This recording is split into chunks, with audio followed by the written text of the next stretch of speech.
Please start. What is the time? What is the timing for a What is start what is session? time? 7. Good morning, guys. Okay. Good morning. And I see now during the session time. So mute yourself. Thank you. Okay, sir, you can start. Yeah, I'm checking the website. Please give What me is some time. what is time? Just we are going to start. Very good morning to you all. Newspaper Nexus. Just I'm checking the website. What's the queue there and how many people are registered there. So after seeing the queue, I'm just going to start one by one. Very good morning, Please wait Arvind. for. Yeah, very good morning.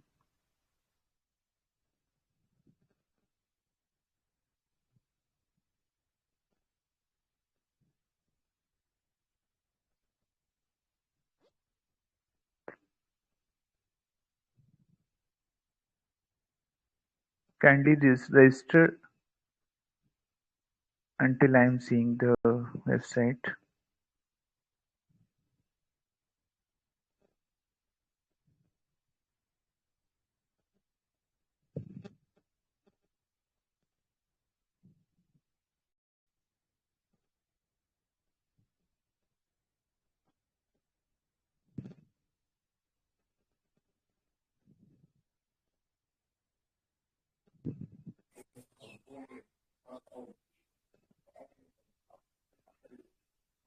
Sir, what happened? Nothing, just website busy. Some advertisements in between this. Yeah.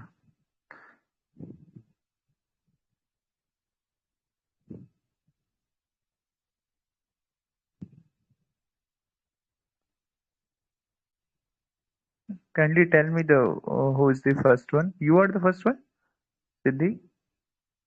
Yes, sir. Okay, so you can start if you. Yeah, you are the first one. Yeah, I'm seeing there.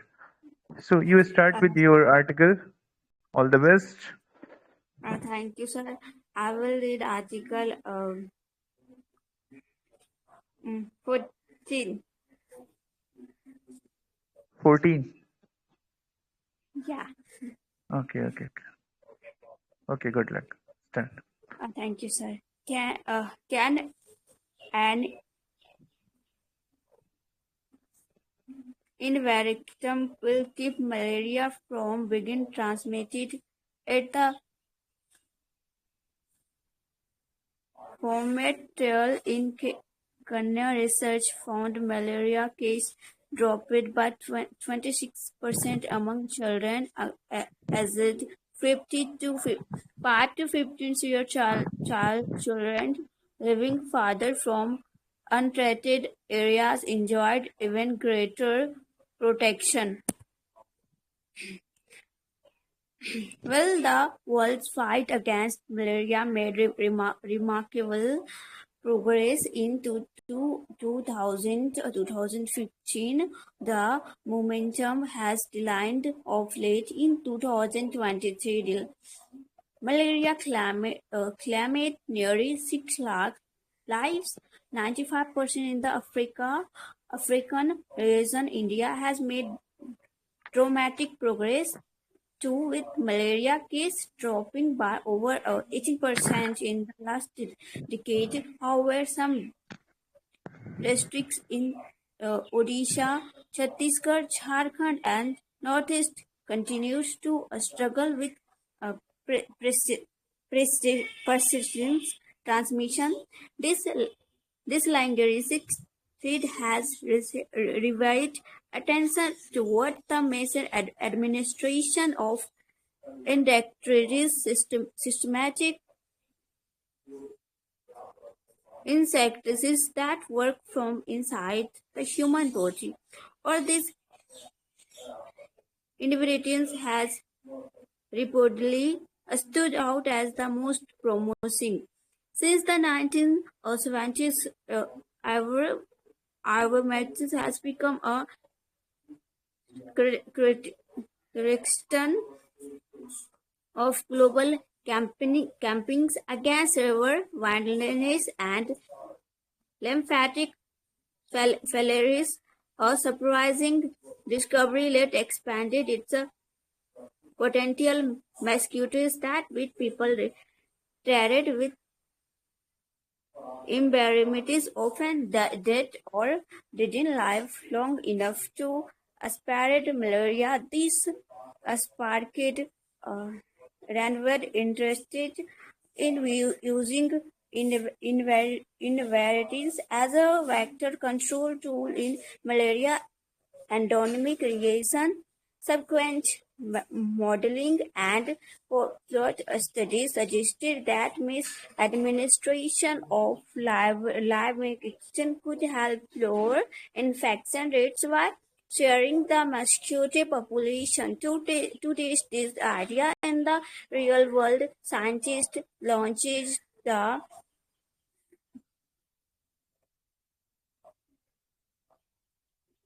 pre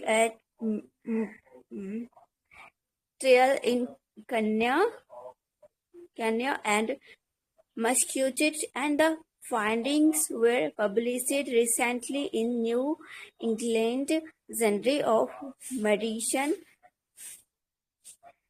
In Kenya, the trial was conducted in Kewal country and coastal region with year-round malaria transmission. Despite 85% bad net coverage, the villages were randomly given either Americans or Amberdol, an antiparasitic during that doesn't affect mosquitoes once a month for more than 3 months starting in October 2023.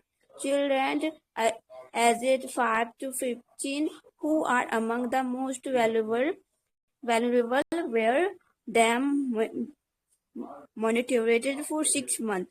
The result, malaria cases dropped by 26% in the embarmation group, expecting the WHO thresholds to be considered a valuable public health tool. Children living farther from underserved areas had even greater protection.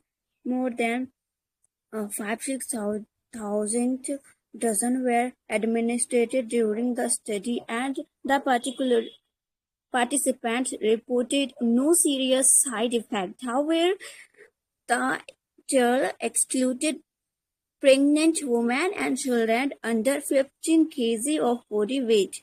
The Massachusetts trial couldn't yield conclusive results as a research operation were disrupted by Cyclone Gombi in November 2024. A trial senior business called Matamal involved more than 25,000 people in 24 villages. It tested whether adding it is tested whether adding inhibition to already a strong malaria treatment program which uses the drug delivery automation frequency could make the programs work better. Contrary to expectation, there was no significant difference in malaria prevalence between villages that received inhibition and those that received a placebo. In fact, there were significantly more malaria cases in the inhibitions group, which with no clear impact on mosquito survival of infection rates. Researchers concluded that the timing and dosing used in this trial may not have been sufficient to add value to extending interventions. Despite mixed results, both trials reaffirmed emerges safety in large camping side side effects were mild and temporarily, mostly headache and dizziness. Livermectin also offered an advantage over traditional malaria control tools. Bad needs endure suffering in Lacrivectis, largest mosquitoes that bite indoors and at night, but mosquitoes evolve some now bite earlier outdoors or even feed on livestock, making it harder to keep them away. On the other hand, infection kill mosquitoes from the inside after they're with humans, regardless of time or location. The VOM's team also found significant electoral benefits in Kenya. Example, many noticed a dramatic drop in bed bugs, as with all widespread investigations. Resistance is a looming concern. A 2024 review in Prestilogy research highlighted the growing resistance to ivermectin in osteoporosis like ticks, lice, and scabiolitis mitis, mostly due to overuse in veterinary medicine. Well, residents among human parrots and rate there little data on its impact on anopheles mosquitoes. Only 2 out of 18 reviewed a study examined in environments important mosquito populations, highlighting a gap in surveillance. Should residents embrace the drug's value as a malaria control tool could diminish rapidly, and the drugs widespread uses for sequence, lice, and livestock patterns may make resistance develop. Fed research have also warned that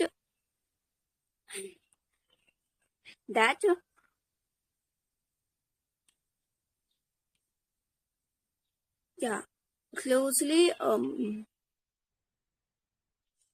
affected many parties to targeting on a specific may actually reason with multiple parties that choose the term may favor the target but harm broader control efforts to stay ahead. Research or exploring long-lasting formulations, higher dozen and combining in ivermectin which malaria vaccines or genetically modified mosquitoes.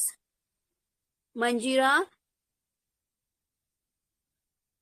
Gavaram has a PhD in RNA biochemistry and work as a freelance science writer. So I have done my reading part. Now I'm going to summarize from this article. So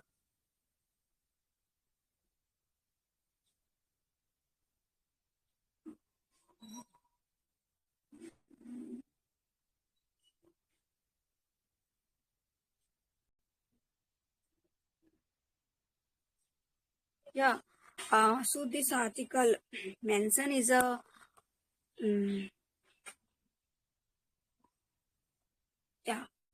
so this article mention is a new research on the uses in ivermectin drug traditionally uses against parrots to reduce malaria transmission. So malaria cases remain high, especially in Africa. A 95% case occur, and traditional control measures like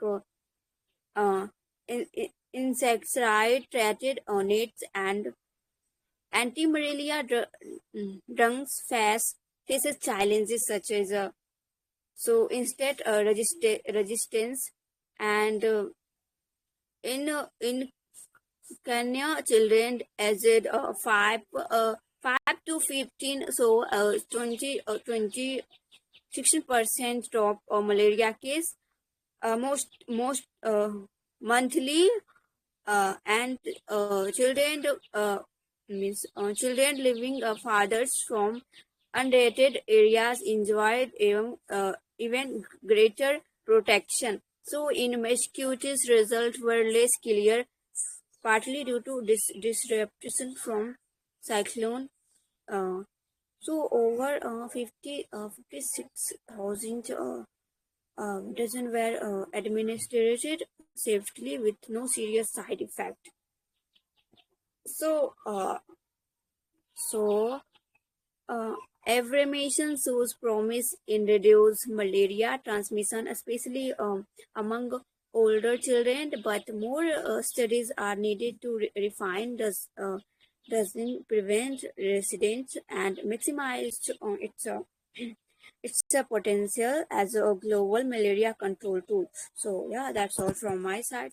Thank you for listening and thanks for this opportunity, Arvind sir. Yeah, thank you so much, Siddhi, ma'am. Uh, as usual, you're doing great, but you're again and again doing more mistakes about some pronunciation related. What earlier you were doing, like so. For that purpose, I think you should read the word to break it into many parts. Like earlier, other admins also told you about it, I think so, right? So I would like to mention what you have done wrong there while pronunciating, like launched medicine and ivermectin. This is the medicine. So you again and again telling it in a wrong way. uh, you should see properly what is written there, like IVER. So ivermectin, or you okay. So I think you are not seeing the word properly, that's why you are getting more error while pronunciation. So examined, warned, so many words you're not pronouncing pronounce in a good way. So don't worry, you keep practicing. And I would like to say you again that you should take a small paragraph. Don't take a long paragraph. For you, is mandatory to read at least a small paragraph so that you can read properly.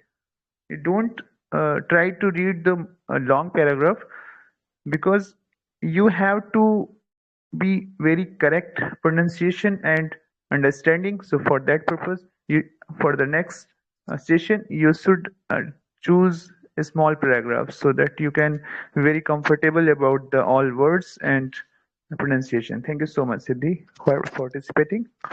Keep enhancing, keep coming. Thank you.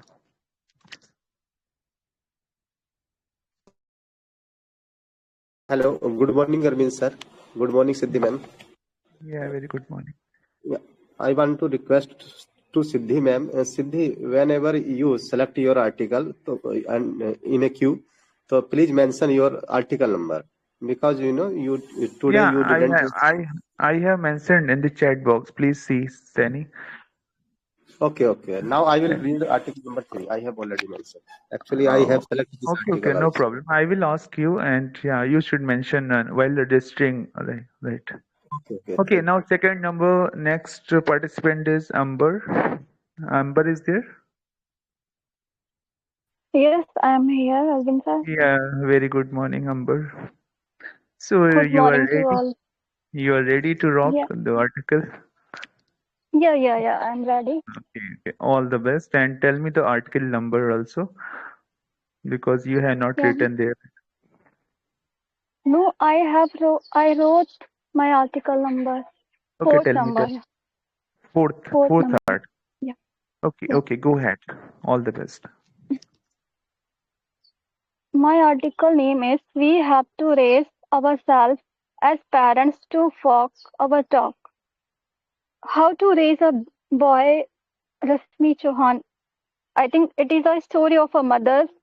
She's described her baby boy. So, the story began on the day my son was born. He was born to a mother who has a natural disposition to question or not put up with patriarchal norms right from her childhood. No, it was not taught in her literary criticism classes in college. It was just intrinsic. The same curiosity has passed down to my son, now a 3.5 year old. He's observant, he questions, and that is where my responsibility as parents and a woman begins. That's where I see the possibility of breaking the generational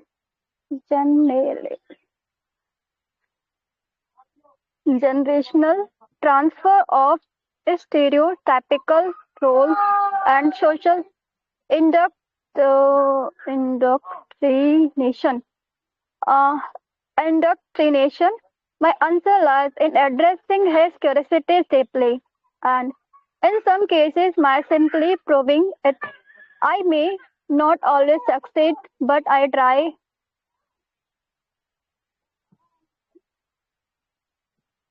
Answering his question like, why are all girls wearing pink skating shoes?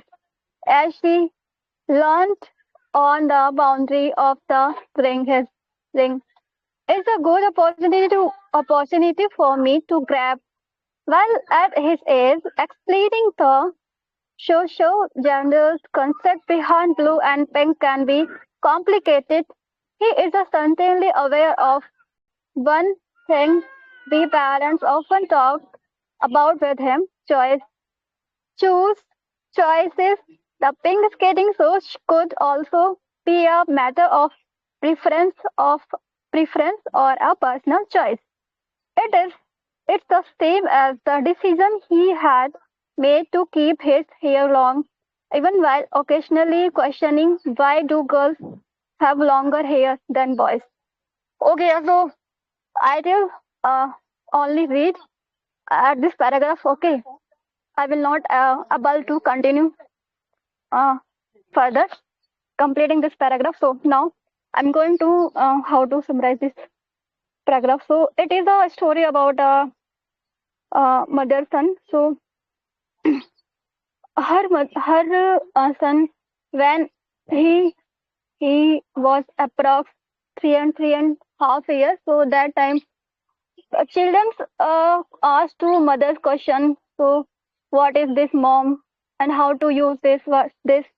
So just like as children question to her mother, so he's asking about the colors of the why uh, pink color pink color is for girls and blue color for boys. So this type of question, and why do have a girl's hair long, and why don't have a hair uh, not long hair of boys. So like this, but this is a responsibility of a mother that he uh, understood to her son and her, yeah, doesn't matter, her children. So if we have to learn to our children in a childhood time, how can differentiate the things between the boys and girls? What is the difference between the boys, and how can they do like this? So yeah, I have done. Thank you so much. Yeah, Amber, great, great. You are doing great. But because of some noise, I think your background, so you're disturbing something, and also today I am seeing that you are hesitating. Otherwise, you are perfect. Today, something you are hurrying, going somewhere. I think so, or some any other reason. I think so. You are reading paragraph in a great way, and yeah, also summarizing it. Yeah, thank you so much, Amber, for Actually, yeah, yeah. actually, I have a problem right now, so my Bluetooth is not chargeable. That's why I read fastly, and that's why now. Yeah, yeah, I was Okay. getting something is fishy there. That's why Yes, you yes, yes. okay, no Okay. problem at Thank you so all. much, Arvind sir. Thank you so much giving this opportunity. Okay. Thank Yeah, same. Okay. Uh, Now coming, Okay, anybody else want to, will the yeah, yeah, very good morning, Sia. Yeah. What you want to say? yeah, yes, very lovely morning to all of you. No, I wanted to say that that article hasn't been completed. Means she halfly read and summarized, which is nice. But yes, I would like to complete that article Sure, sure, if sure, at all sure. I'm Sia. allowed. Yeah. You are welcome to do so. Thank you so much. Yeah, please Okay, go. okay. So I'll proceed where she left. Yeah, sure. Okay. So here, the real learning, the real learning though comes from observing his parents make choices uninfluenced. Why is Mama not at the wheel? Well, it's a choice she has made. Driving is something she doesn't enjoy. More often than not, we have to raise ourselves as parents too and walk the talk. Here, both father and mother have a role. Just a second. Yes. Here, father and mother both have a role. For um for the tremendous strength he sees in his father, whose long legs double up as a tree for him to climb. He also sees his mother's strength as a marathoner who brings home medals. He knows his father goes to the office. His mother too has a career to make, and that makes a statement for his not so kitchen loving mother. There is a father to help. The sense of entitlement isn't natural, it's taught, and that's the real problem.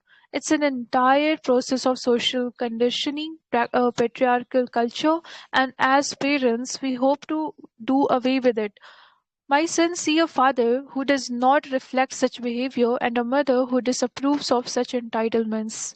So he has to collect his scattered toys after playtime. He is still in the process of clearing his plate after mealtime, but he knows the responsibility of his own tasks rest on him and not on a female family member. We see it as nipping the sense of entitlement in the bud, and with that comes the conversation about respecting body boundaries of others and oneself.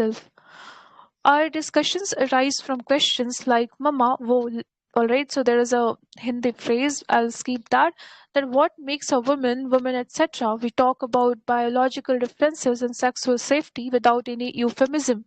The first lesson on individualisms for my sons came from his hair. He was a baby born with a head full of hair, and even as a toddler, he made a clear choice of not getting a haircut. He wanted to be a boy with long hair. Respecting his choice and body boundaries, what we learned through him. His choice was reinforced every time anybody asked us, how can he decide when to cut his hair? Likewise, there were no objections from us the day he decided to have a haircut. For this parent, raising a boy free from patriarchal norms is the real test of parenting. One of the best ways to ensure this is not to see his mother fall into stereotypical roles, but to see her as an independent, like a child who learns to walk. We parents have days when we fall, but we get up every time.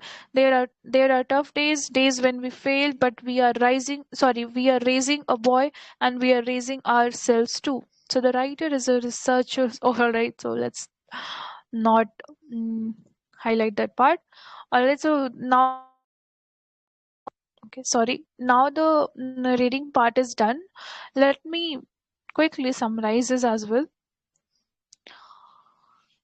Okay, so this article is in the first place pretty interesting. Of my type, of my forte, Okay, so this article is about raising boys differently, not with patriarchal ideas or stereotypes, but with equality, respect, and responsibility. So here, the writer is Rashmi Chauhan, who is sharing her own experience as a mother. That how she is sharing her own experience as a mother, that raising her 3.5-year-old son, and the main idea is to raise children well. Parents also, she has also highlighted that parents also need to raise themselves and practice what they preach. All right, so coming to the point, that the author's son is very curious, and he asks multiple questions to her mother.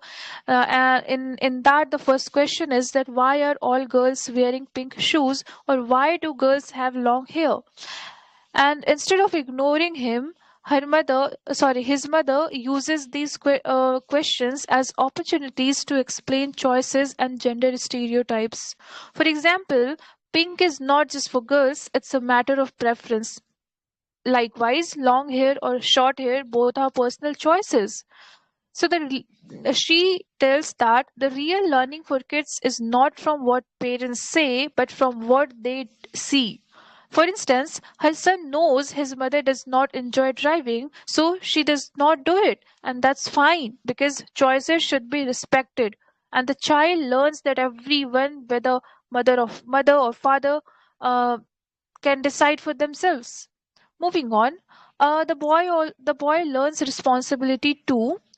He has to pick up his toys after playing and clear his plate after meals, and this way he does not grow up thinking that women in the family should serve him all the time. And the author is calling this particular thing or statement is that as nipping entitlement in the bud. So the next key point of this article is that she's highlighting that the child also learns about respecting body boundaries. For instance, when he wanted long hair as a boy, the parents respected it. Means here I'm talking about the author's son. So she's mentioning that when her son wanted long hair as a boy, they respected it, and when he later chose to cut it, again it was his decision. So it teaches him independence and respect for personal choices. So basically, all in all, the writer is saying that raising a boy free from patriarchal norms is actually the real test of parenting, and parents must walk their talk, which means they themselves need to break stereotypes. And the mother is showing strength as a marathon runner, and the father is showing care and support at home. That's how both play equal roles. And you know what? Like something, let me tell you my personal POV that I even feel that in today's world, raising boys differently is very important. It's way imperative because studies even show that entitlement in men often leads to problems like gender discrimination, harassment, and inequality at even workplaces and even homes.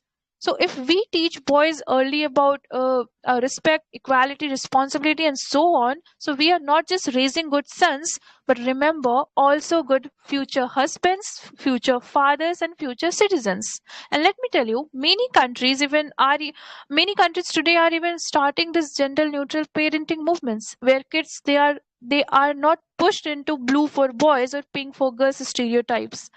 So, the crux of this article is pretty simple. The author reminds us that raising a child, especially a boy, is not just about teaching him, it's about unlearning our own stereotypes as parents, where boys should grow up understanding choices, equality, respect, and responsibility. And the best way to ensure is for parents to practice what they preach, not just to preach. So, in short, if we want to raise better boys, we first need to raise ourselves. And this is what this article very well highlighting and like conveying the masses. So, this is all. And excuse me if at all I extended the time.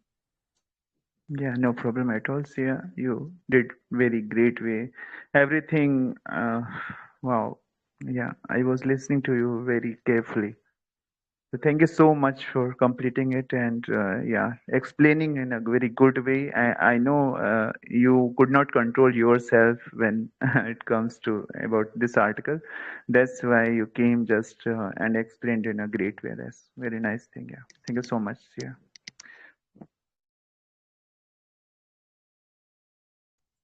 Thank you. Thank you for your words, Arvind. Now next one, Shreya. Shreya, are you there? Yes, I am here.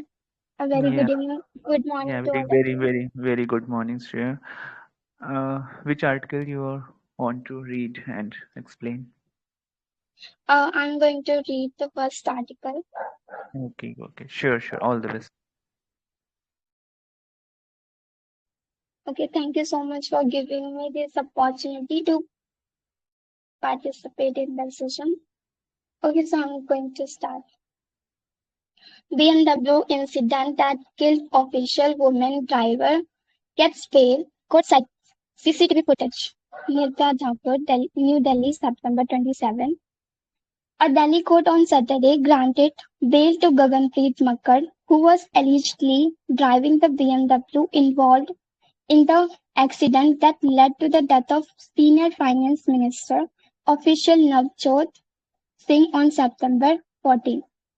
While granting her bail, the court referred to the CCTV footage of the accident that took place on Ring Road near Delhi Cantonment metro station and underlined that the CCTV footage materially alert, alerts the version in the FIR. The footage does not support a straightforward, deliberate high-speed ramming of a motorcycle from behind. Rather than it shows a loss of control culminating in the flip that led to the tragic contact with the car and the bus. This clarification weakens the foundation for imputing knowledge of the likely death at the stage of initially impact and on the present material, bring the occurrence closer to rash, negligent driving than to culpable homicide promised on the mode of collision, said Judicial Magistrate First Class Ankit Garg of Patiala House Court in his order. Therefore, although the narration in the FIR is that BMW car struck the motorcycle from behind in a direct collision. However, upon perusal of the CCTV footage, this version does not stand corroborate, he added. Gagan, Gaganpreet took Singh to New Life Hospital in GTB Nagar, which was nearly 80 kilometers from the accident spot. A day after the accident, she was arrested from the hospital where she was undergoing treatment. According public prosecutor Atul Kumar Srivastav, who represented the Delhi police in court, Makkad had gone to hospital which belongs to her relative in order to save themselves from the investigation. On the other hand, senior advocate Pradeep Rana, who represented Makkad, argued in court that the motorcycle was never in front of the car. The car was in front. Both vehicles had the same speed. The car hit a divider and then the man fell from the bike and was hit by bus. The police invoked culpable homicide not amounting to murder against Gaganpreet, a non-bailable offence which has a maximum punishment of life imprisonment. Meanwhile, the court also relied on the presence of ambulance at the spot which left the spot without aiding the injured. The conduct of ambulance driver and paramedics in highly unprofessional and unethical without aiding the injured. They left the scene. They did not even bother to check the pulse of victim, said the judicial magistrate. In the present case, miraculously, Miraculously, the ambulance was present just behind the crash. It was available within 2 seconds. It was empty. It did not have any other assignment, and it was admittedly going toward the base hospital, but it still did not help the victim and also fled away from the spot quickly. The victim, due to ignorance of duty by the paramedics,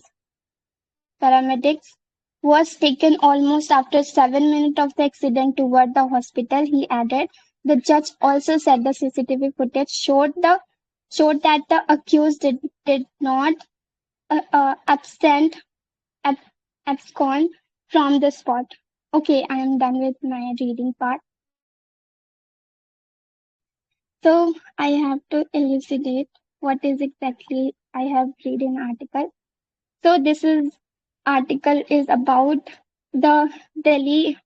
In Delhi, there has happened on 2014 September a BMW accident, which is the girl name was what was I forgot. I'm so sorry. What was the name of the Gaganpreet Makkar? Gaganpreet Makkar has uh, uh, did accident with just because of the accident. The um I'm so sorry. Let me just take a breath. Yeah, no worry, no worry. You can take breath. Okay, You can in this your own. article is talking about BMW accident where the case is happening in Delhi, where it is talking about CCTV evidence and FIR. Just talking about the accident happening in Delhi, which Gaganpreet Makkar has. Uh, uh, oh my God.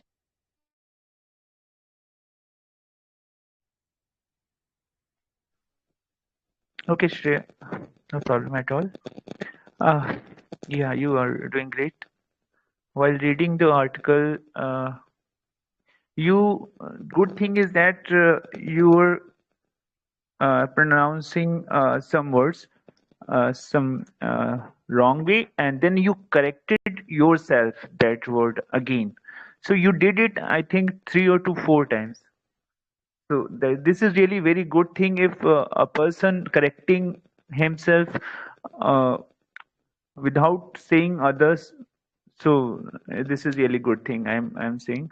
So and you are reading also in a very good way, and you are, I think, just started, and your new member also here, I think so. So that's very good thing. Keep coming, keep enhancing. As somebody wants to explain some more about this article, so please welcome. Yes, I would like to. But first of all, Shreya, I would like to appreciate your um participation because that was really awesome. Means your reading and also you tried wonderfully. Means you highlighted some of the nuances. That was great. Just keep it up. All right. Now I'll just slightly walk you all through this article. I'll try to be precise this time. Okay. So, this article is basically about the BMW accident case in Delhi, where senior finance minister official Navjot Singh died. And why? Like how?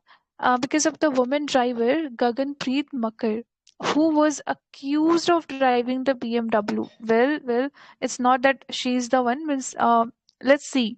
So she was initially she was accused of driving the BMW, has now been granted bail, and the main reason is because the CCTV footage told a different story than what was written in the FIR.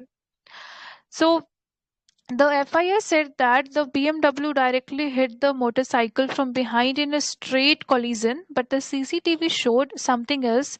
It looked more like a loss of control and rash driving.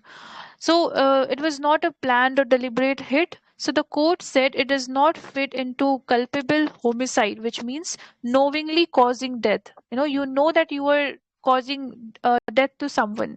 So that's what culpable homicide. So it does not fit into this, but more into negligent driving. But after this accident, Gaganpreet actually took the injured official to the hospital, and that hospital is basically Nalife Hospital, which is 18 kilometer away from that particular site. But a day later, she was arrested while undergoing her own treatment, where the prosecutor said she tried to escape by going to her relative's hospital. The defense lawyer now argued that the motorcycle was never actually in front of the BMW. Instead, both vehicles were at the same speed, and the accident was more of a slip and fall than a deliberate crash. So, again, it points towards negligence, not murder. And here is something quite imperative, which that the court also criticized the ambulance service. Means CCTV showed that an ambulance was right there, just 2 seconds behind the accident spot, but the driver still didn't help properly. He didn't check the victim's pulse, didn't shift him quickly, and the man who was taken to hospital, means 27 minutes after the accident, the judge. Uh, the judge called this behavior basically unprofessional and unethical. So yes, this is what this article all about. And just adding one more thing to it, that you know what, in many accident I have seen, in many accident cases in India especially, delays in emergency response, such as ambulances, paramedics, and bystanders not helping, actually cause more deaths than the accident itself. And that's why there is a law called the good Smartian law in India, I mean, which says basically if you help an accident victim, you won't get into legal trouble. But sadly, many people and even professionals don't act quickly out of fear or negligence. So this is a big reason that road accident deaths remain high. Anyway, so yes, this is all. Yeah, absolutely. Sia, you are very correct. Nowadays, people are not helping, and people seeing the difficulty. I mean to say how people are getting the accident, and they are only they clicking the pictures, and they are not taking care of the. I mean to say what hurted by the someone. So this is really not good in our India. Yeah, you explained very well. Thank you so much, Sia, again and again. Now come to the next participants. Jugnu, are you there?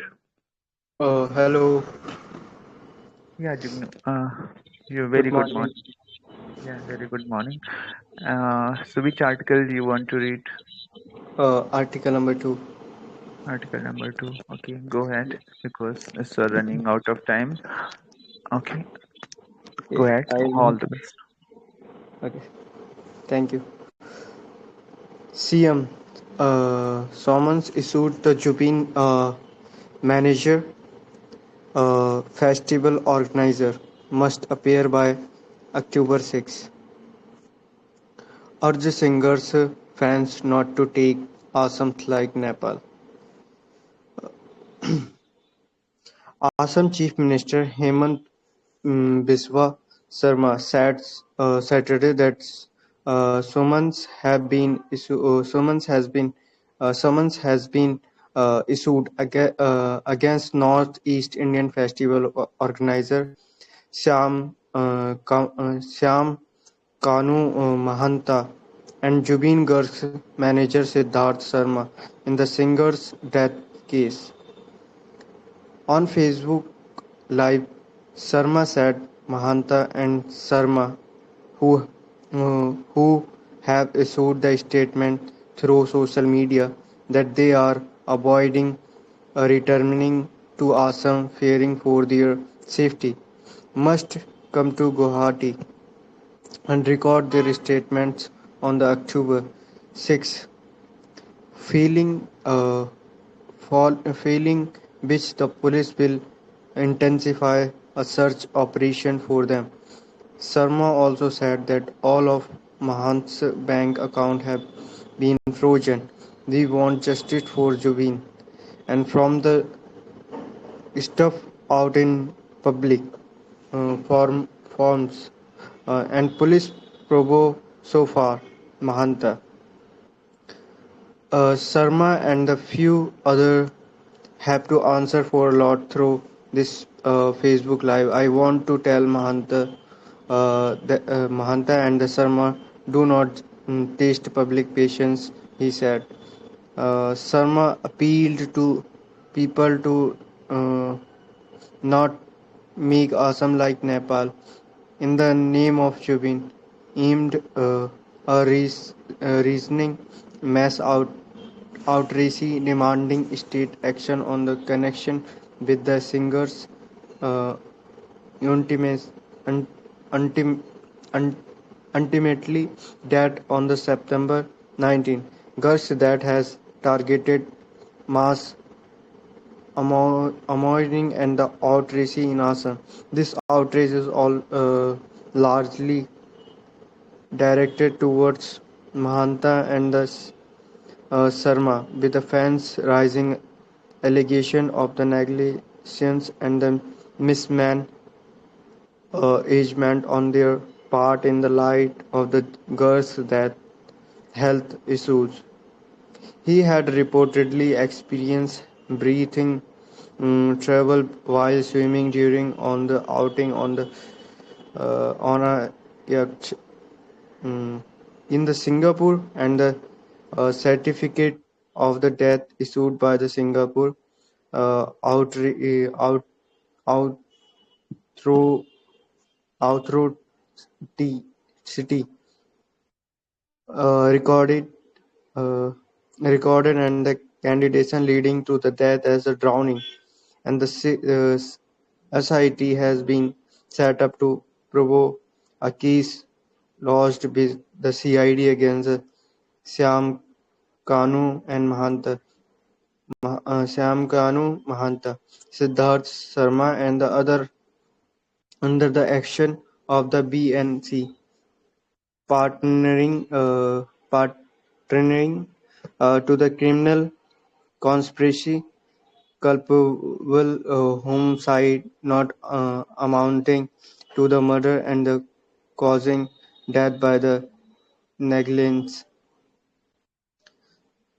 The outrage took a violent turn Thursday when the crowd tried to storm inside the Sharma's Guwahati residence while an SIT team was conducting searches there, and the latter threw stones at the police vehicles leaving the address in the evening, causing police to the resort to lathi charge to disappear them, and the police arrested 9 people in connection with the incident.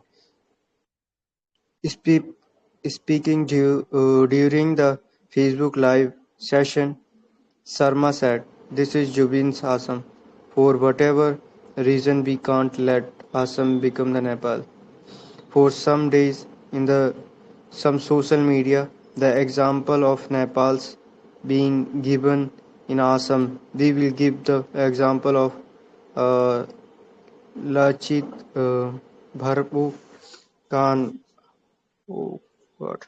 We will give Maharaj Prithun example, Bhupin Hajarika, and Jubin proper, um, property of Assam is a damage.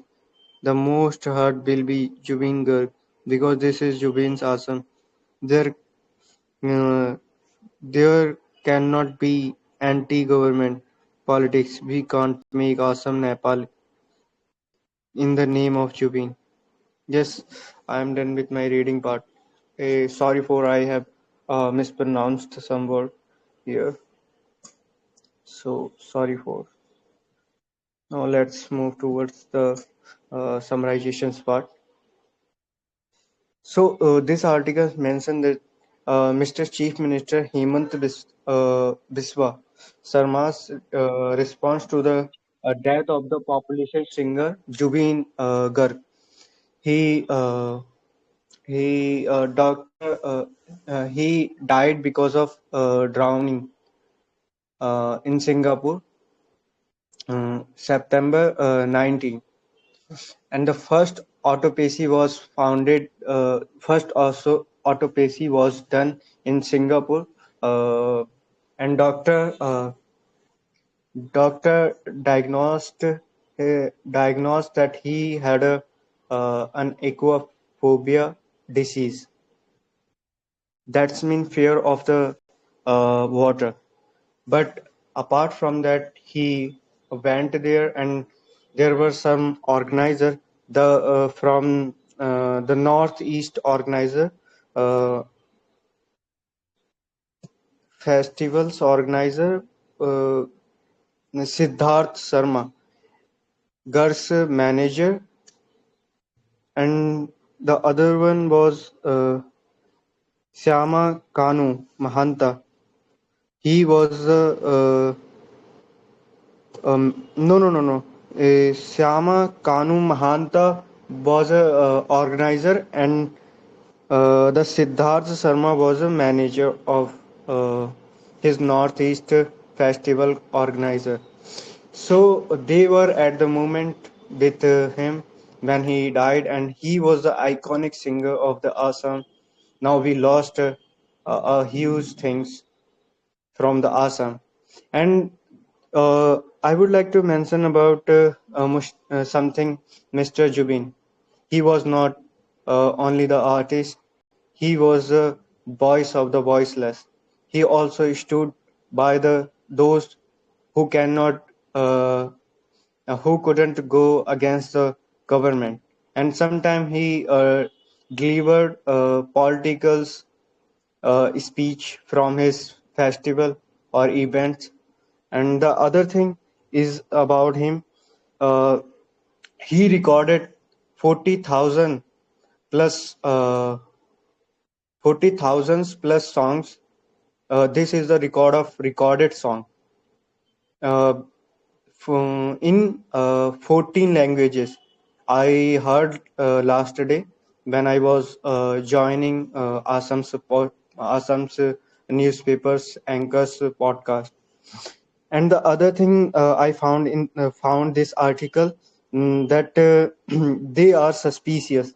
They both are suspicious that because they disappeared from them when the Jubin Garg's death was founded, and their account has been frozen so far. And then that people, the fans of Jubin Garg are appealing to the government. They want justice, and they are saying we want Assam like a Nepal. If you will provide them, and we will be calm, and we will go well.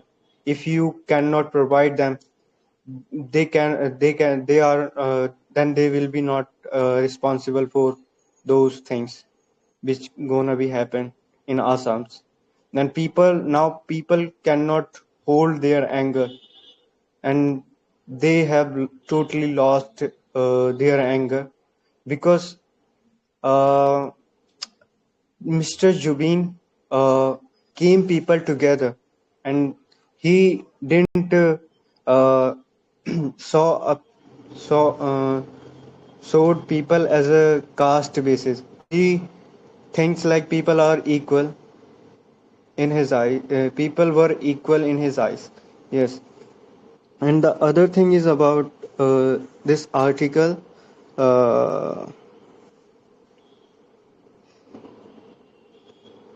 No, I think that's done. I have a lot of to say about him, but Yeah. Thank you so much. Thank you so much, Jibnu. You yes, did great, and you already told us that you did some mistakes while pronouncing, yes, doing pronounce. So yes, I also mentioned, I want to mention some yes, yes, that sir. Just mention. Actually, triggered troubles, authorities, mhm. outcry, police Yes. disperse. Yeah, and you were hesitating today, I think, something, yeah, right, while reading the newspaper article. Hey, Some actually, I was in hurry, and I dust off. okay, everybody's in a hurry nowadays.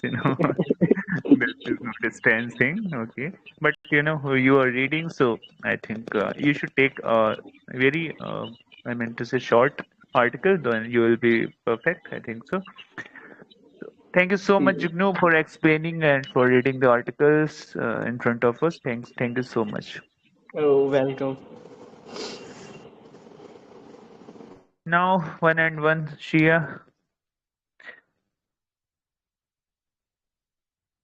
welcome Yeah. again. Hi, Arvind. Yeah, hi, hi. Very good morning. Yeah, thank you so much once again. Yeah, yeah. Please tell Yeah, the very lovely article and morning. yeah, sure, sure. Really, I'm getting Okay, uh, yeah, good explanation from you. okay. So Yeah, I'll yeah. Which article? okay, Yeah, thank please. you so much. I'll go with the article number 15. Sure, sure. Go ahead. All the best. Okay, okay.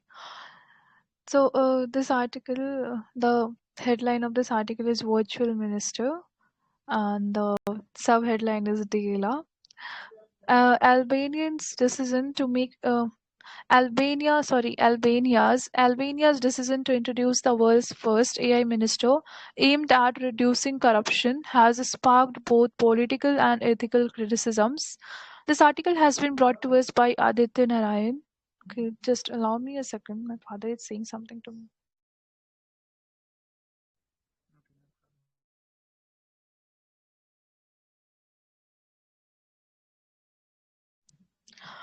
Okay, so here I am.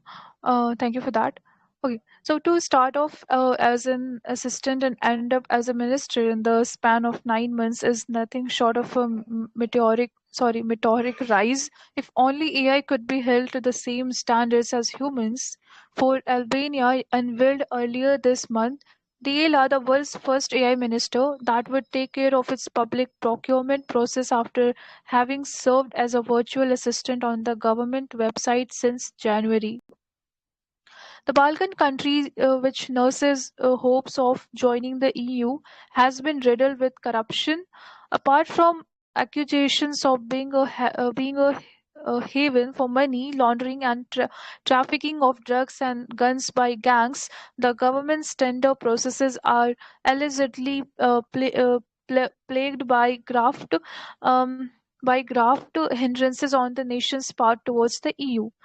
To circumvent these hurdles, Prime Minister A.D. Rama launched the law on September 11.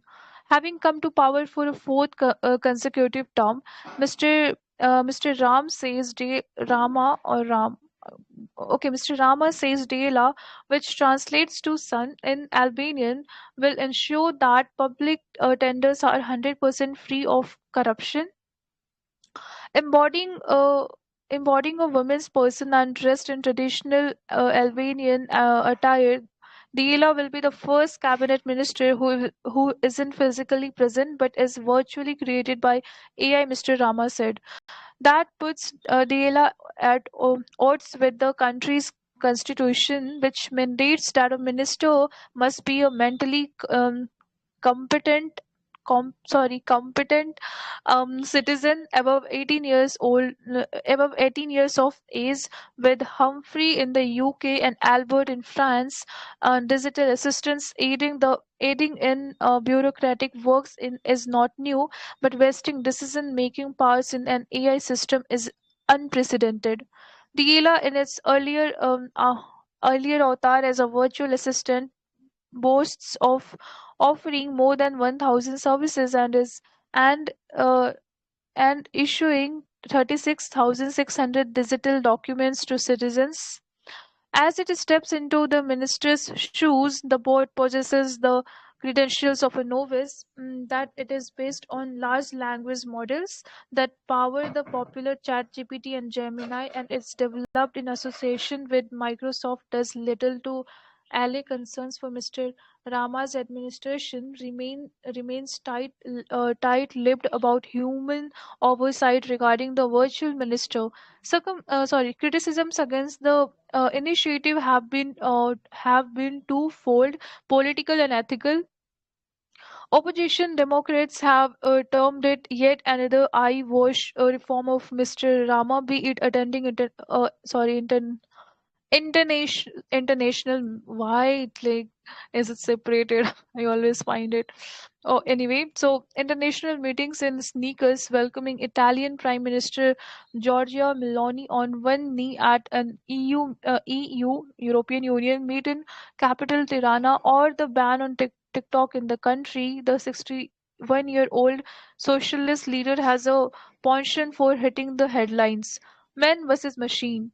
Ethical detractors say merely supplanting humans with a machine is not the solution for corruption. An AI system is only as good as data it is fed, and the human involvement while imputing this data based on which DLA Dela makes decisions is enough to sway the system. Unlike humans, a machine can neither be held responsible nor be expected to take ownership of its decisions in times of crisis. Also, the whole process eliminates any room for deliberations prior to making decisions, a characteristic crucial to a democracy.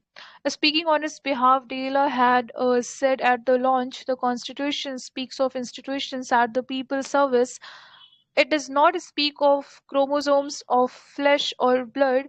It speaks of duties, accountability, transparency, non-discriminatory service. I assure you that I embody such values as strictly as every human colleague, maybe even more. Countering the constitutional rule, it added, "True, I have no citizenship, but I have no personal ambition or interest either." Mr. Rama, for his part, has been committed to AI for a while now. In 2024, Albania employed the technology to translate more than 2.5 lakh European Union documents and laws. The country has deployed drones and satellites that use AI to monitor its territory. Mr. Rama has availed the services of Meera Murati, the former CTO of OpenAI that created ChatGPT, and a native of Albania, to expedite the country's European Union membership plans. Regardless, Taylor has sparked debates on the role of AI in governance and setting institutional limits to it, as skeptics claim that deploying AI into a broken system is hardly the remedy for it all, only serve to automate the existing problems. Uh, Only time will tell the end result. Finally finished off reading article. And now coming to the recapitulation part. All right. So uh, what I can extract out of this article is about Deela, the world's first AI minister introduced by Albania, and the idea is to use artificial intelligence in governance, which is mainly to reduce corruption and make decisions more transparent. But this move has sparked political and ethical debates because people are asking that, can a machine really replace a human minister? So this is what the center of this article, where the article is all revolving around. Um, just allow me a second. Okay, so fine. So this is where the article revolving around, and now the question is that why Albania did this. Okay, so let me tell you first of all that what is Albania, in case you people might be getting confused or don't know. So Albania is basically a Balkan country which wants to join the European Union. But the country has a big image problem. It is often linked with corruption, gangs, money laundering, and trafficking, and so on. So, Prime Minister Edi Rama launched DELA in September 2024, where he said DELA will bring 100% proof against corruption because AI won't take bribes, won't play politics, and will process procurement orders fairly. So, this was his statement.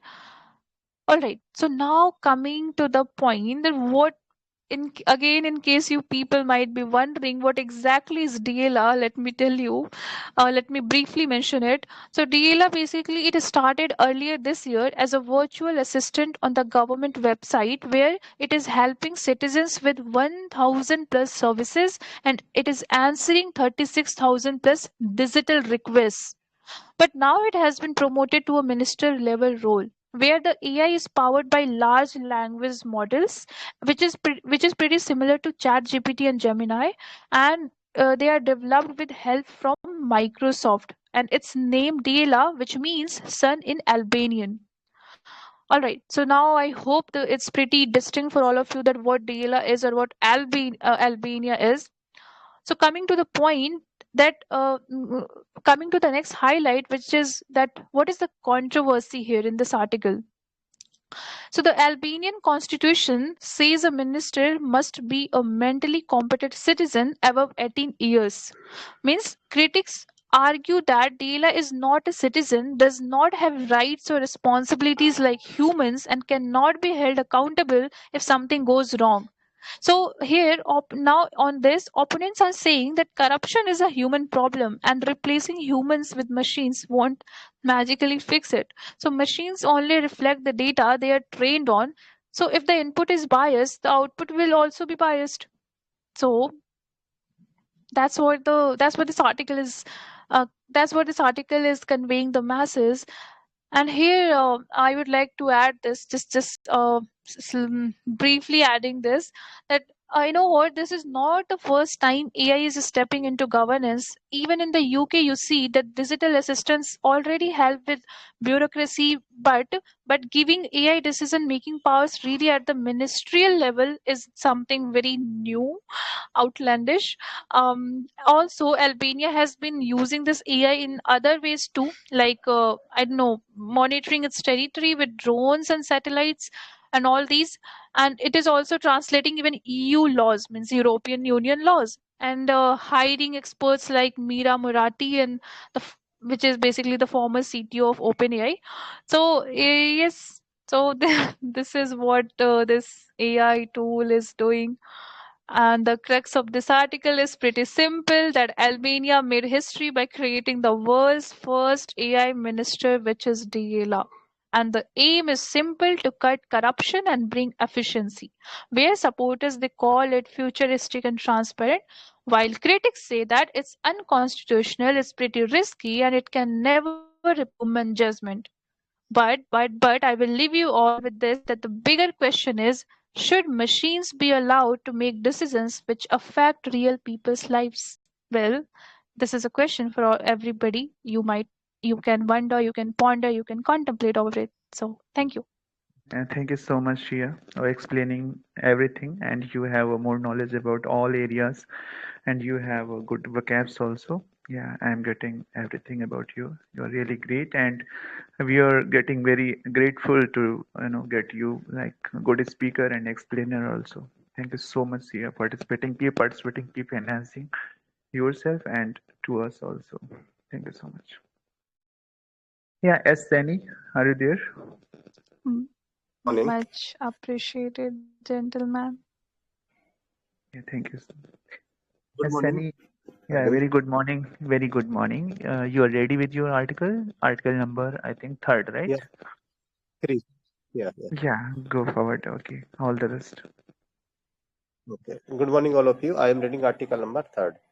UPSC handed the story of Indians top recruiter. When the constitutions come into effect in India on January 26, 1950, so did some institutions that enabled the foundation of a newly democratic nation. One such institution was the Union Public Service Commission (UPSC), located at Dholpura House on Shahjahan Road in New Delhi. At the time, it was founded on October 1, 1926, under the Government of India Act 1919. The UPSC was known as the Public Service Commission before its current name between 1937 and January 26, 1950. It was called the Federation Public Service Commission. On October 1 this year, the highest requitor of official to the Indian government will enter its century year. A constitutional body, its mandate under Article 320 outline the function of Public Service Commission is to conduct examination for appointments to the services of union and state respectively. Today, the UPSC mostly holds written exams, usually the two-tier prelims and mains, an interview called personality test. According to its latest annual report, during 2022 to 23, the UPSC conducted 15 recruitment exams, 11 for civil services and 4 for defense services. UPSC's roots date back to the arrival of the East India Company in India as a traditional trading concern. In the 16th, as a traditional trade concern, it employs written and junior and senior merchants were purely mercantile servants appointed as and paid according to their individual merits for decades. In the second half of the 18th century, especially after the company's victories in the Battle of Plassey in 1757 and the Battle of Buxar in 1764, it realized its new role to rule India. Around this time, Governor Generals Warren Hastings, Lord Wellesley, and Lord Cornwallis had reshaped the bureaucracy in British India. By 1858, the character of the company and its civil servants had changed. To manage a rich empire like India efficiently, the company had started feeling the need to appoint bureaucrats. Before this, its administrative machinery was essentially based on the structure of Mughal era. Though the company kept refining its administrative machinery over time, the Macaulay Committee of 1854 was a huge leap forward in the direction of modern-day bureaucracy. In 1855, a civil service commission came into existence in Britain. By 1858, its jurisdiction was extended to the Indian Civil Service (ICS). At first, recruitments to the commission were done via the direct route, through a written test and, if needed, an interview. After the First World War, 1914 to 1918, a staff selection board was set up to manage this. However, entry the commission would remain out of bounds for Indians till 1922. 2 years after, the ICS exam started being held in India from 1922 onwards. In 1924, the Lee Commission recommended early establishment of a service public commission in the country. From 1926 onward, the SSB headed over the responsibility of recruitments to this very public service commission. Sir Rose Worker served as its chairperson till 1932. A new person under the Government of India Act 1935 established a commission for both the Federation and each province of group of provinces. By the time this new format, the Federal Public Service Commission (FPSC) rolled out on April 1, 1937, and Sir Irene Gordon took over for Sir David Petre as the chairperson. India was merely a decades away from independence. Already the constitution was being debated and provisions were being formed for an independent recruiter for civil servants in India. When India became independent on August 15, 1947, the FPSC was headed by its first Indian chief, H.K. Kripalani, after with R.N. Banerjee headed the commission from 1949 to 1955. During this tenure, the constitution came into effect, and did to change of means, the FPSC was now the UPSC, while the ICS was renamed as the Indian Administrative Service, IAS.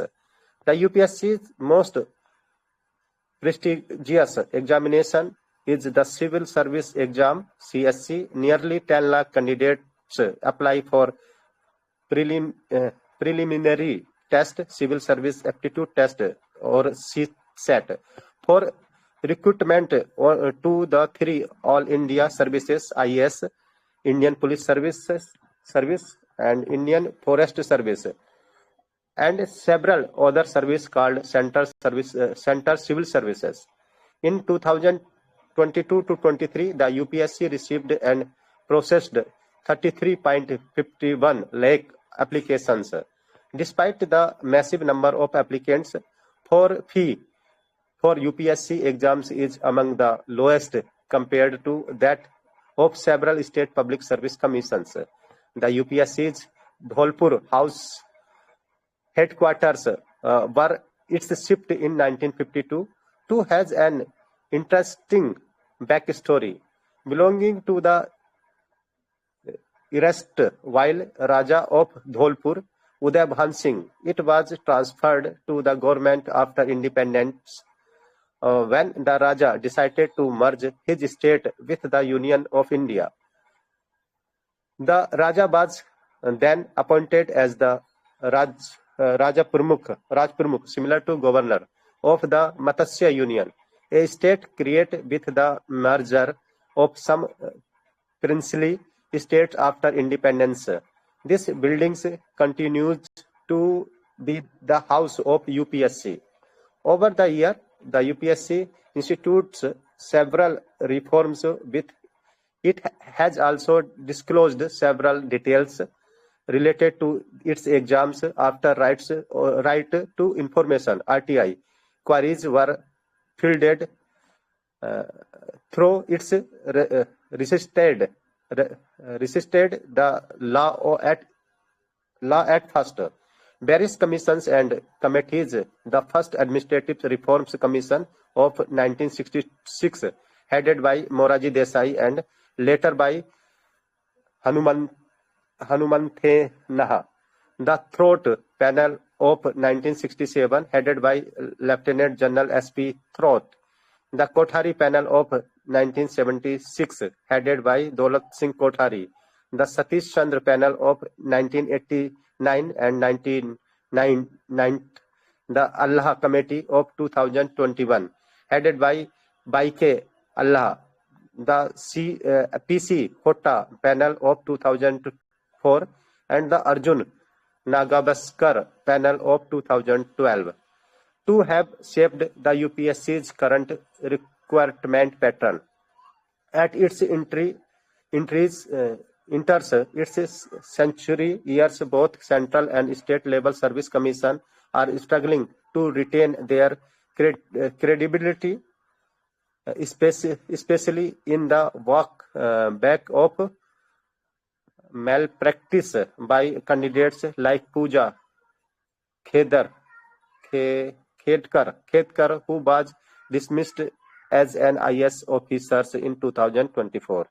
So I have completed my reading parts. Now I try to summarize. So this article is all about the history of UPSC and how the UPSC constructed and what the story of the UPSC. As you know very well, the UPSC means Union Public Service Commission. So earlier, before we know very well, it's the UPSC comes in the effect in 26 January 1956. Earlier, before the 26 January 1956, it's the name was the Federation Public Service Commission, and on that times Federal Public Commissions, all the Federal Service Commissions come under to Article 320. If we go, when the Britishers come in India, they won two battles. One is the Plassey and second is the Buxar. Then they comes, their intention when the British comes in India, their intentions by the doing the traditional trading on here. But slowly on that they needs to this type of Indian peoples who get benefits their trading.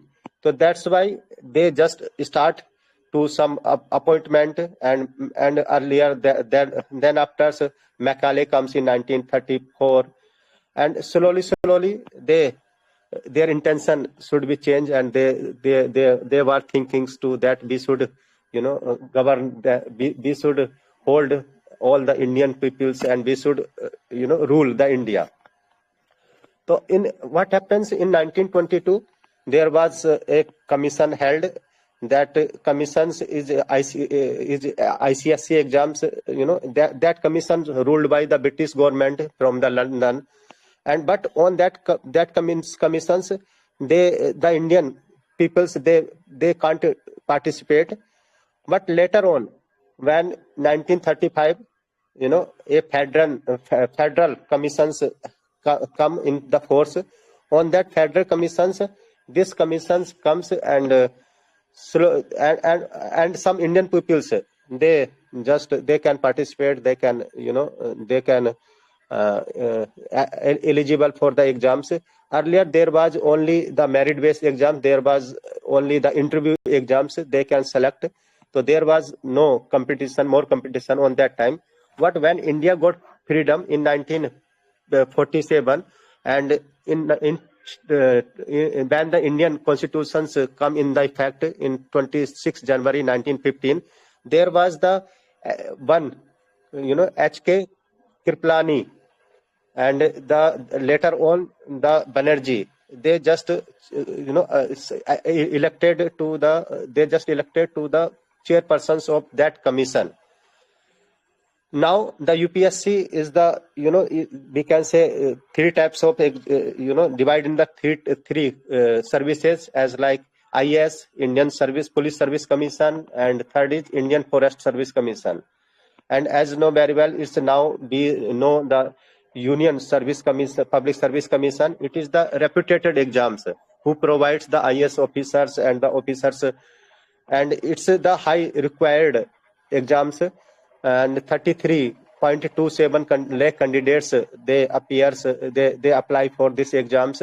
Only the few, there is the lots of the competition, and where the headquarters in the Dholapura, they have also the history. One of the Raja Uday Bhan Singh have their we can say their residence. They just when India merged in the when his states merge in the Indian Union, then that house comes to the as a office of Public Service Commission.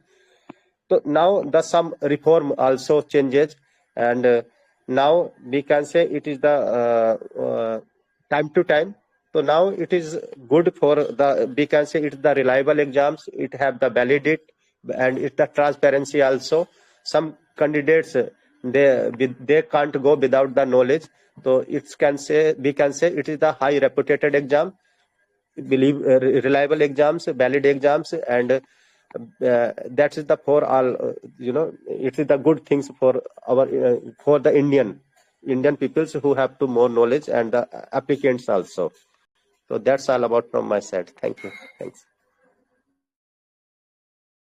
Yeah, thank you so much, Sani. Yeah, really, you read the newspaper and explanation. Always you do very well. I know very well about you. So thank you so much. And really, UPSC is a great organization. Like it creates the IS officer, IPS officers, many officers, and it is the toughest exam also. It's very less people selected every year here. Yeah, you all know very well. Thank you so much. Now, my name is. I want to read also the article because I'm also very beginner. So my article is article number 12. Earlier it was third. Now Sani already read it, so I'm going to read the 12 article. Not just one horned rhino, Kaziranga Park also harbors a rich variety of insects, spiders. Kaziranga National Park and Tiger Reserve, the world's safest address for the one-horned rhino, has revealed a rich community of insects and spiders. A new rapid survey report documented 283 species of insects and spiders in a woodland habitat of the Tiger Reserve. It was conducted by entomologists with the Corbett Foundation along with Kaziranga's frontline forest personnel.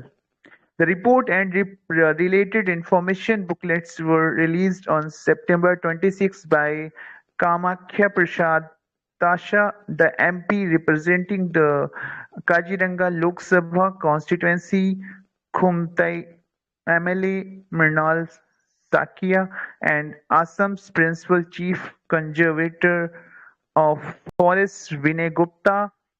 The study recorded 254 species of insects and 29 species of spiders, which forest officials said was a vital step forward understanding Kaziranga's overlooked biodiversity.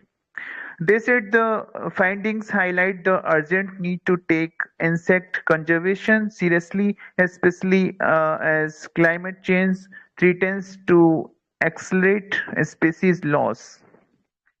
Butterflies and moths accounted for 85 species or 30% of Kaziranga's insects, while 40 species of ants, bees, and wasps and 35 species of beetles were recorded. Conducted through visual estimation with photographs using scientific sampling methods, this landmark survey reveals the park's often overlooked microfaunal richness. Assam's Environment, Forest and Climate Change Minister Chandra Mohan Patowary said. He said the state government was committed to conserving all forms of biodiversity, including the smallest but crucial life forms. Worldwide, nearly 40% of insect species are in decline due to habitat loss, deforestation, and climate change. While Kaziranga is celebrated for its mega fauna, this study shows that its resilience depends just as much on the small pollinators, swell aerators, and natural pest controllers that keep the ecosystem functioning, Sonali Ghosh, the director of the Tiger Reserve, said. Officials underlined the vital ecological role the insects and spiders play, facilitating seed dispersal, helping maintain soil health, and regenerate plants, forming the very foundation of the food web that sustains Kaziranga's iconic wildlife. The findings highlight the park's status as a true hotspot of invertebrate diversity, Ms. Ghosh said. Kaziranga is better known for its big five species: the Indian rhinos, Bengal tiger, Asian elephant, wild water buffalo, and eastern swamp deer. So the 1307.49 square meter tiger reserve has the most one-horned rhinos on earth, the last estimation recording 2613 individuals. It also has the third highest density of tigers 18.65 individuals per 100 square meter according to a 2024 report. So I have read the article. So this article says about the not only this Kaziranga park is for one horn rhinos is also in this variety. It has more varieties of the uh, harbors or insects or spiders, and at last it was this article is showing that really as a big five species. It is better known for five species like Indian rhinos, Bengal tiger, Asian elephant, wild water buffalo, and eastern swamp deer. So this article is saying about this Kaziranga Park now enriching with many species because of its good atmosphere, because it has really a suited atmosphere by the insects, by the harbors, and many species are getting good atmosphere. So that's why these are enriching very well, and it really is a good park, and in future it will be more famous about other species also. So I am getting this part. Thank you so much.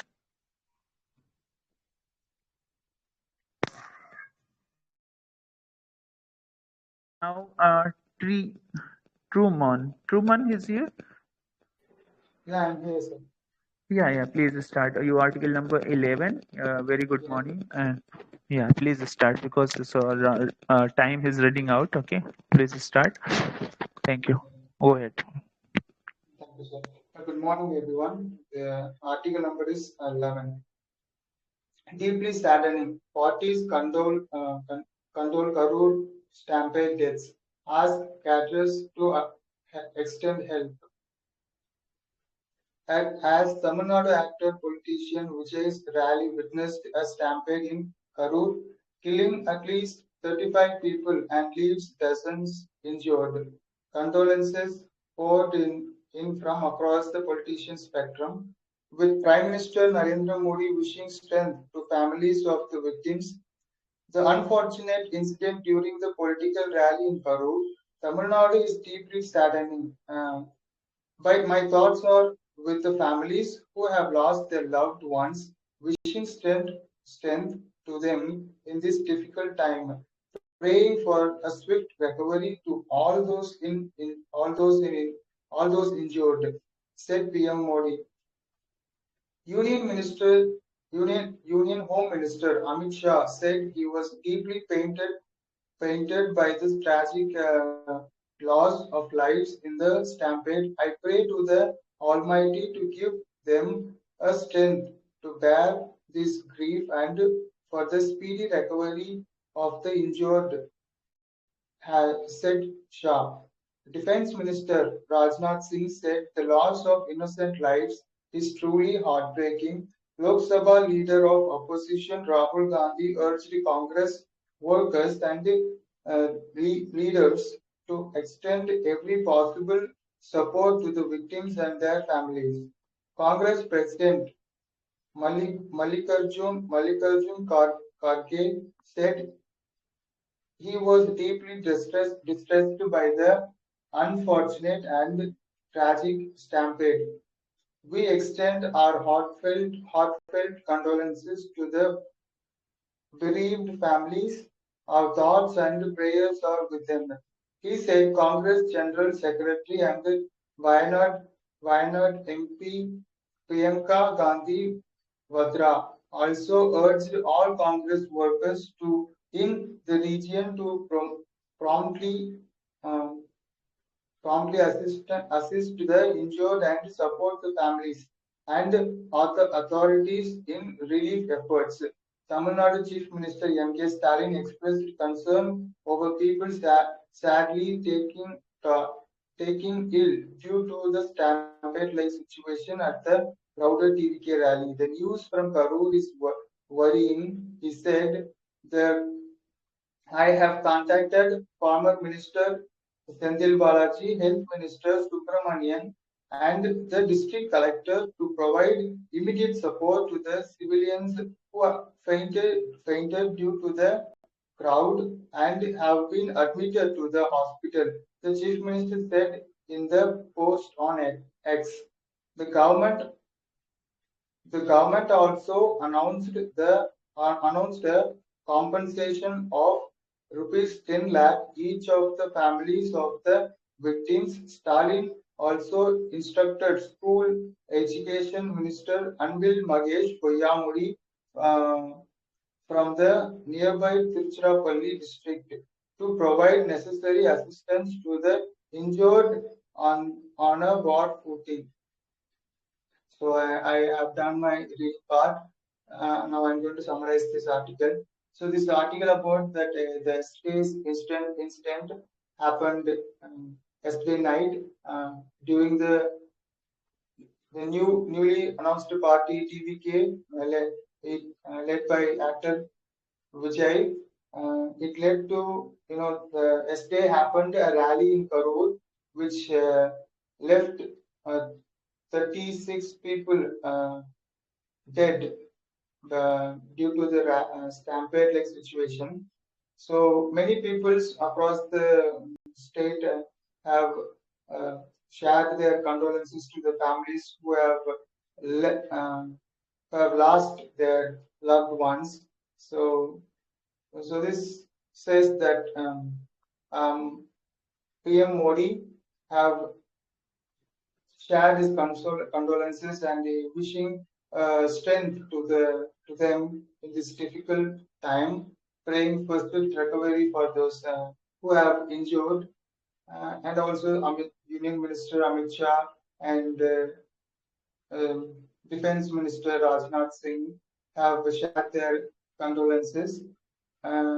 Congress, Lok Sabha, uh, I mean, Lok Sabha leader of opposition Rahul Gandhi urged all the Congress workers and leaders to extend all the support for the victims and to their families. And this article, this, and also the Chief Minister of Tamil Nadu, M.K. Stalin, have expressed their concern on their Twitter, X, and also he announced a compensation amount of 10 lakhs to each people who lost their life, each one of them, to their families, and he also urged uh, a former minister, Senthil Balaji, and Subramanian Health Minister and Collector to Karur district to provide all necessary assistance and and also Anbil Magesh Poyamudi, the education minister to there to support. And yes, and that's what this article about. This is about the stampede situation that happened in Karur yesterday that left 36 people deceased and so far, and dozens of them injured. And all the political leaders across the nation have been sharing their condolences and wishing strength to their families. Yeah, I'm done. Thank you. Yeah, thank you so much, Roman. Really, it was a very sad moment, you know. So many stampede occurred, happened earlier. Still, not people or not administrations or learning the lessons. They can restrict these things to happen, but because of the overpopulation, we are getting these things again and again. This is really not good for us. Yeah. Thank you so much, Roman. Thank you, sir. Sandeep, are you there?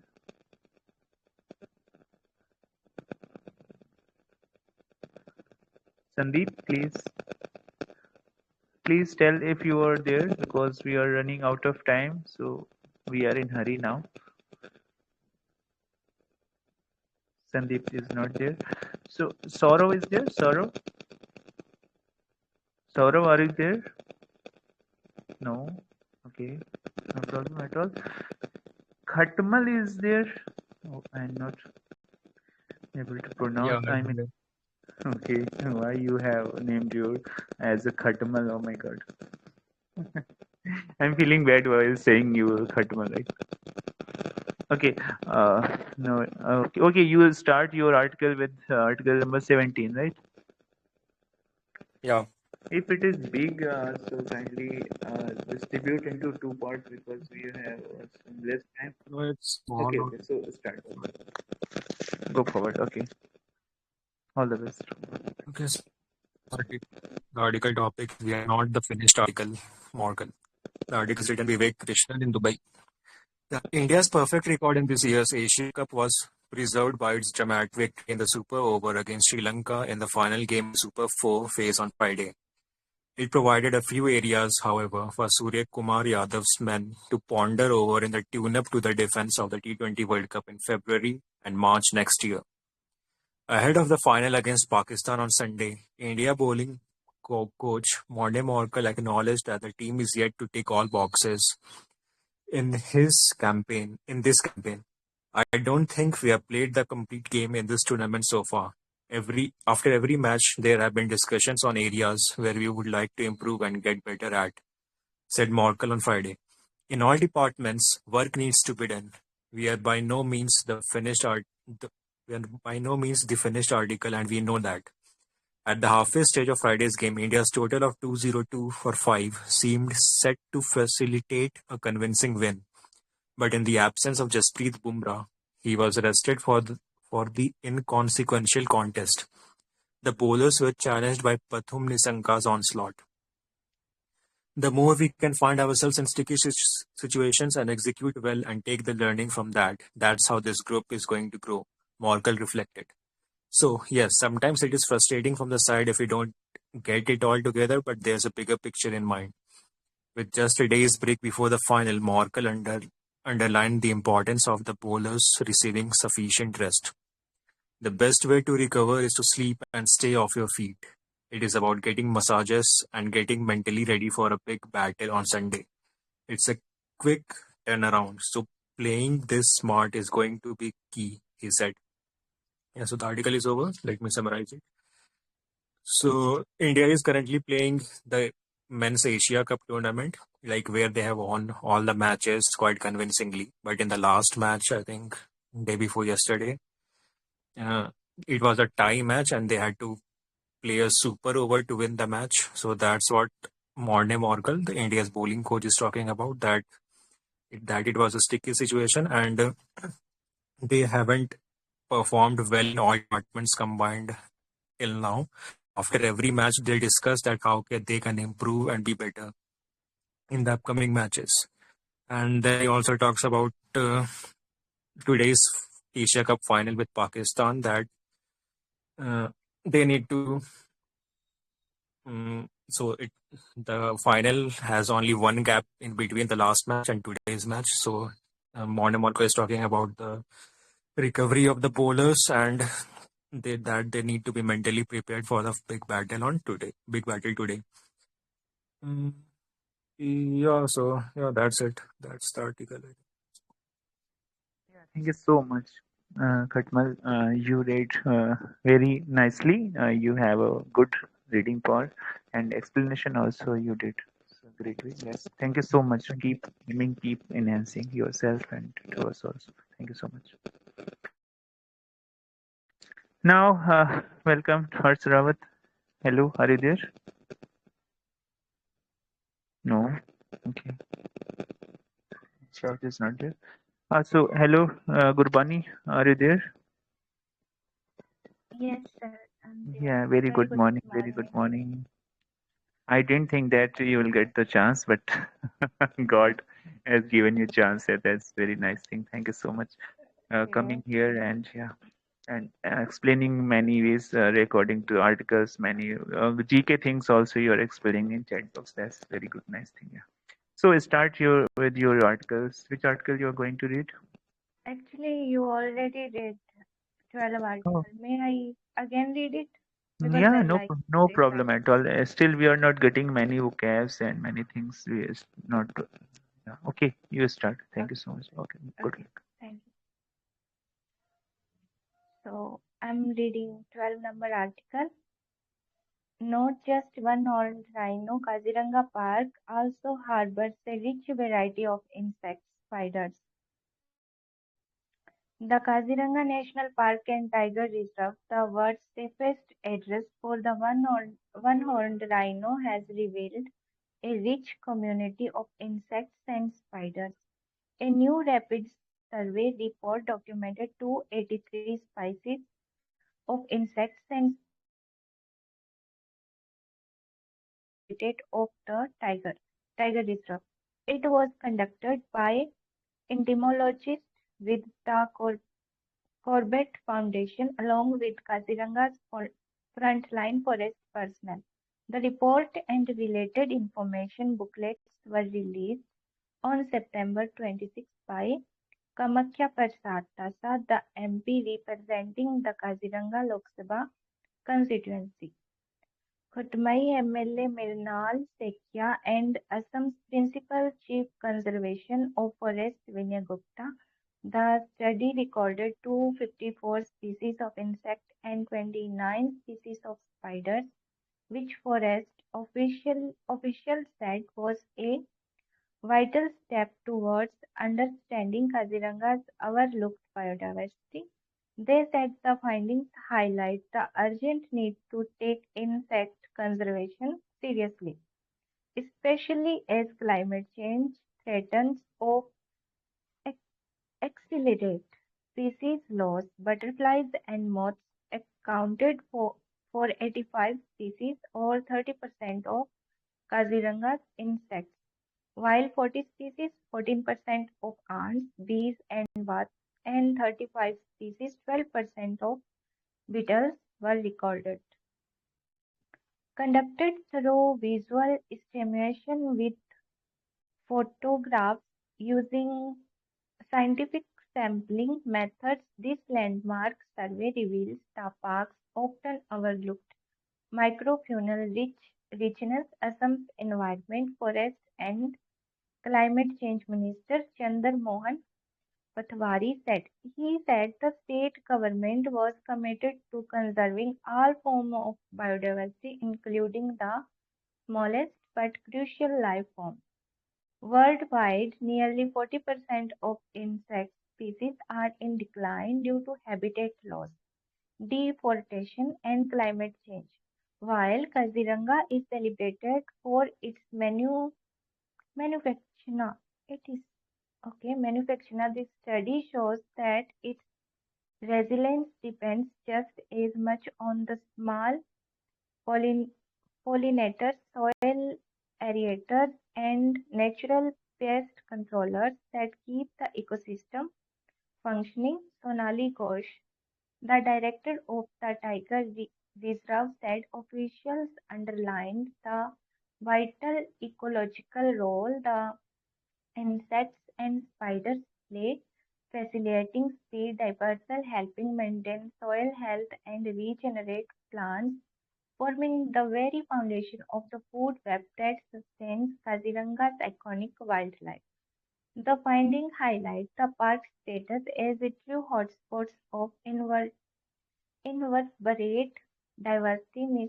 Mr. Ghosh said. Kaziranga is better known for its big five species: the Indian rhinos, Bengal tiger, Asian elephant, wild water buffalo, and eastern swift deer. The 13,749 square kilometer tiger reserve has the most on one-horned rhinos on Earth, the last estimation recording 2,613 individuals.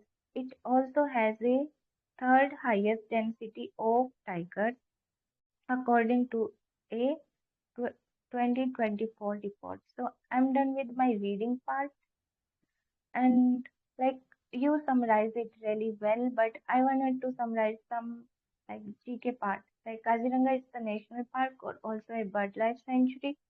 or it is also included in our UNESCO World Heritage Site in 1985, or it is known as a reserve forest from 1905 and national park from 1974, or it is located in Assam, or as we saw the area of this park, like I I read about it, 13,749 square kilometers, or it is famous for one horned rhino, or also for big species. Like the five big species are Indian rhinos, Bengal tigers, Asian elephant, or wild water buffalo. Or the report is about the other insects, like except rhinos, there is many other insects that are decreasing and increasing in their rates according to the report of 2024. Yep, I'm done. And thanks a lot for giving me chance. Yeah, thank you so much, Gurwani, for coming here and enhancing and speaking and reading the articles and telling about the explanation. Thank you so much for coming here. Keep coming here. Yeah, that's all about. I thought now it's the time to wrap up the session, but I don't know how to wrap up. But before that, I want to tell something about newspaper again.